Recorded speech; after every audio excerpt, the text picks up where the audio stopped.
ladies and gentlemen. Today we will look at derived quantities and their units.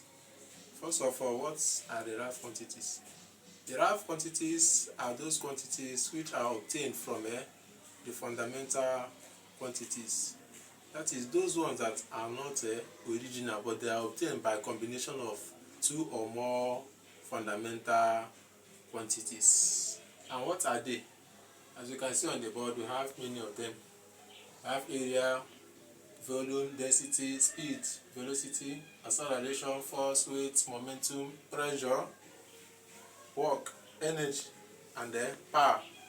There are still many other ones like impulse, ohms, resistance, and so on. So let's look at how they are being derived and their units. So the first one that we have is area. How is it derived? The formula that you use to get area is what? Length times width, which is what? L times W. So what is the unit of this area? Since the unit for length is meter, and the unit for width is also meter, it will now be what? Meter times meter will be meter squared. So now say that the unit for area will now be what? Meter squared. Then volume.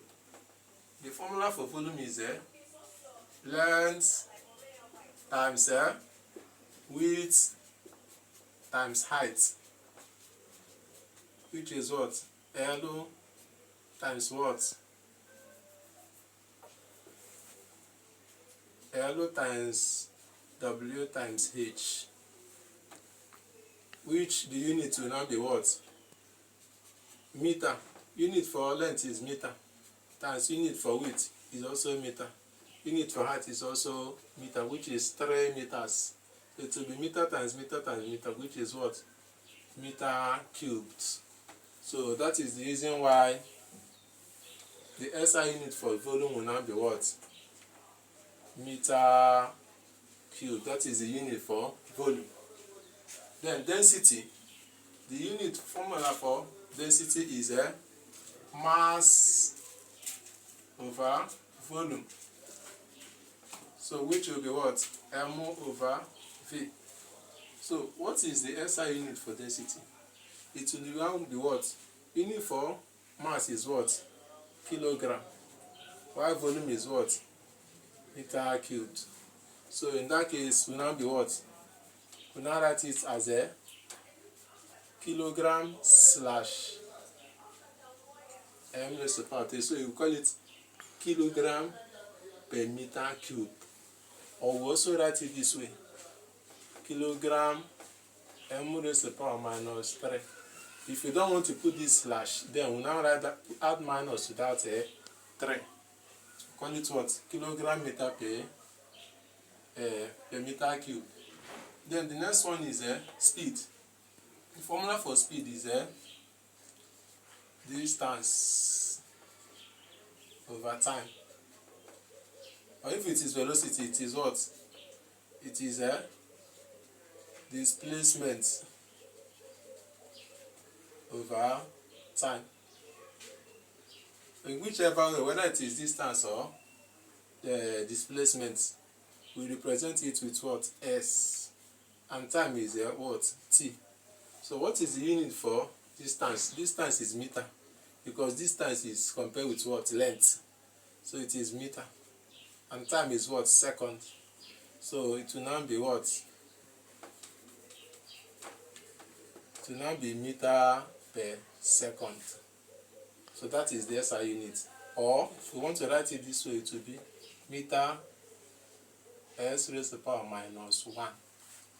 So we call it meter per second. That is unit for speed or velocity, or meter per second, whichever way is correct.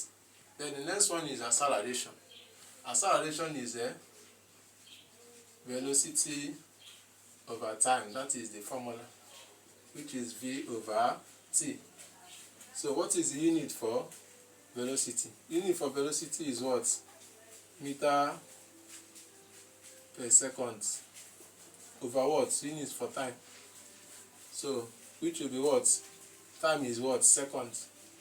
So here now, if you do further calculation there, it will be meter per second divided by another second, which will be what? Meter per second squared. Because this second will come down, it will now be per second squared. So in that case, the SI unit will be what?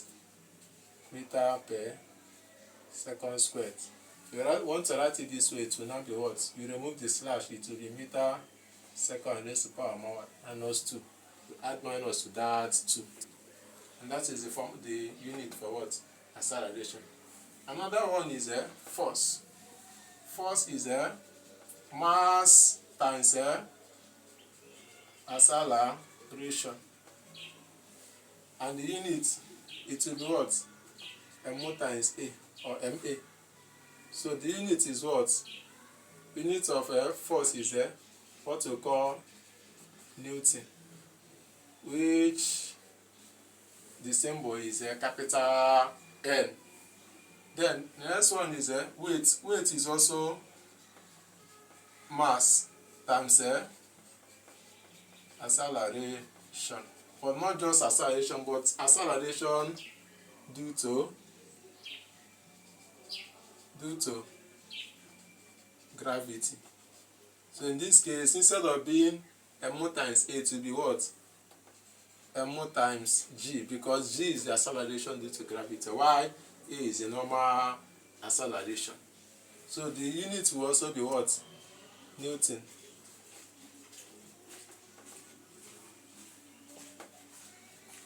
Then momentum. The unit for momentum is mass times velocity, which is what? Mo times V. Or it is also force times time, which is what? F times T. So the unit is what? Newton second, which we write as NS. Then pressure is force over area. Force divided by area, which is what? F over A. So in this case, it will now be what? Unit for force is Newton. While unit for area is what? Meter squared, which is what? N over M squared.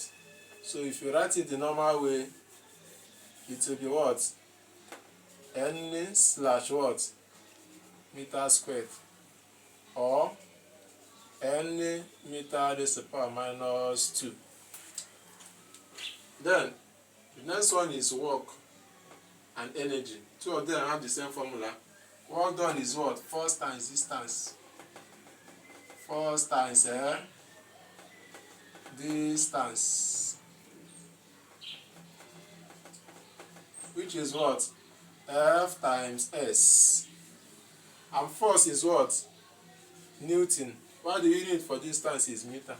So the unit for work done is what? Newton meter, or joule. Joule is the symbol is what? S. It's either you use what? Newton meter, or use joule. Then power. Power is work done over time.